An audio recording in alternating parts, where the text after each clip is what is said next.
প্রিয় BA fifth সেমিস্টারের ছাত্রছাত্রীরা, আজকে আমি যে বিষয় নিয়ে আলোচনা করব সেটি হচ্ছে তোমাদের যে এডুকেশনের টিচার এডুকেশন সাবজেক্টটি রয়েছে ডিএসসি বি1 অনার্স পেপারে।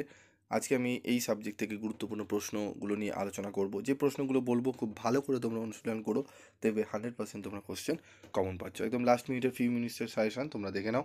2 মার্কসে তোমাদের 15 কোশ্চেন অ্যান্সার করতে হবে, 10 মার্কসের 3 কোশ্চেন, 5 মার্কসের 1 কোশ্চেন। তো চলো দেখে নিই ইম্পর্টেন্ট কোশ্চেন 10 মার্কস।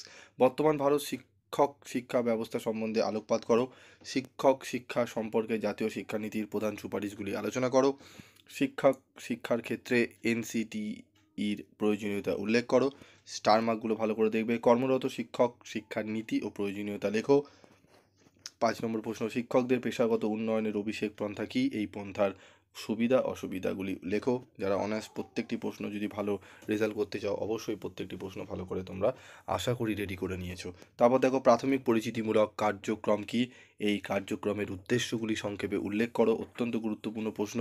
কর্মরত শিক্ষক শিক্ষার কার্যকারিতা পরিমাপের পদ্ধতিগুলি সংক্ষেপে আলোচনা করো। কর্মপূর্ব শিক্ষক শিক্ষার উদ্দেশ্যগুলি উল্লেখ করো। জাতীয় শিক্ষানীতিতে কর্মপূর্ব শিক্ষক শিক্ষা সম্পর্কে কী কী সুপারিশ করা হয়েছিল এটিও ভালো করে পড়ে নেবে।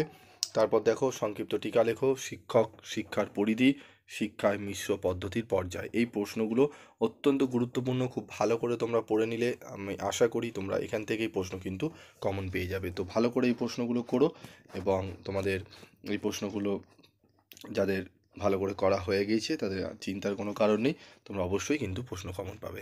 আজকের মতো ভিডিওটি বেশি বড় করলাম না, একদম শর্ট ভিডিওতে আমি তোমাদের কিন্তু আলোচনা করে দিলাম তোমাদের যে প্রশ্নগুলো আসতে পারে। স্টার মার্কগুলো ভালো করে দেখবে এবং অবশ্যই তোমাদের পরীক্ষা ভালো যাবে। এবং সিসি 11-এর পরীক্ষা তোমাদের কেমন গেছে তোমরা অবশ্যই কমেন্ট বক্সে লিখে জানাবে। আজকের মতো এটুকুই।